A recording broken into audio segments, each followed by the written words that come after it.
कब्र में सांसें, वो दफन हुई थी लेकिन मरी नहीं थी। कुछ आवाजें मरने के बाद भी बंद नहीं होती। रात के 12:44 बजे रवि को हर रात एक ही सपना आता है। वो एक ताबूत में बंद है, चारों तरफ अंधेरा, सीने पर मिट्टी का वजन और बाहर से किसी औरत की धीमी सांसें।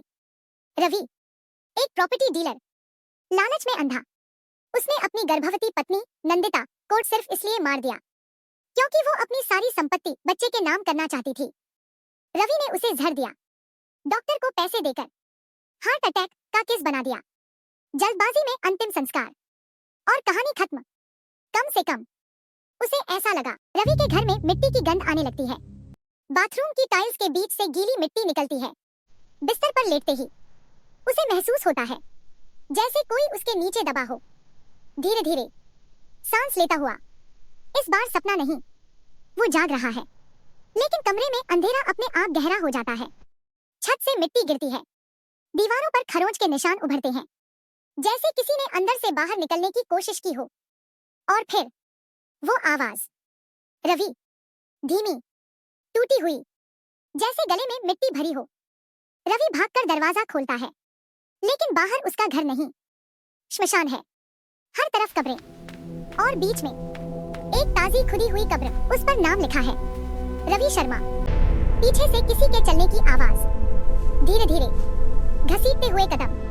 रवि मुड़ता है, नंदिता खड़ी है, उसका चेहरा नीला पड़ा हुआ, होठों के बीच मिट्टी भरी हुई, पेट पर खरोंच के निशान। अंदर से वो फुसफुसाती है, मैं जहर से नहीं मरी थी। रवि की सांस रुक जाती है। जब तुमने मुझे दफनाया मैं जिंदा थी। सबसे अंधेरा सच।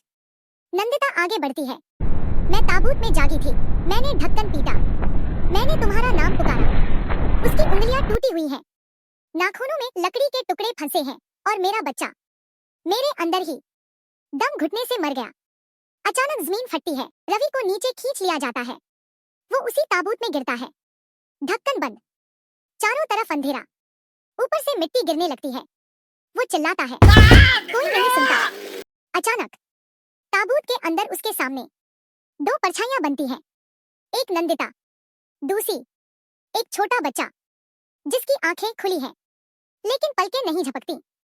सुबह रवि अपने बेडरूम में मृत पाया जाता है, कमरा साफ, कोई मिट्टी नहीं, लेकिन उसकी उंगलियां टूटी हुई हैं, नाखूनों में लकड़ी के टुकड़े फंसे हैं, और उसके बिस्तर के नीचे एक छोटी सी मिट्टी की ढेरी जिस पर लिखा है, अब तुम्हें पता है, सांस रुकने का दर्द।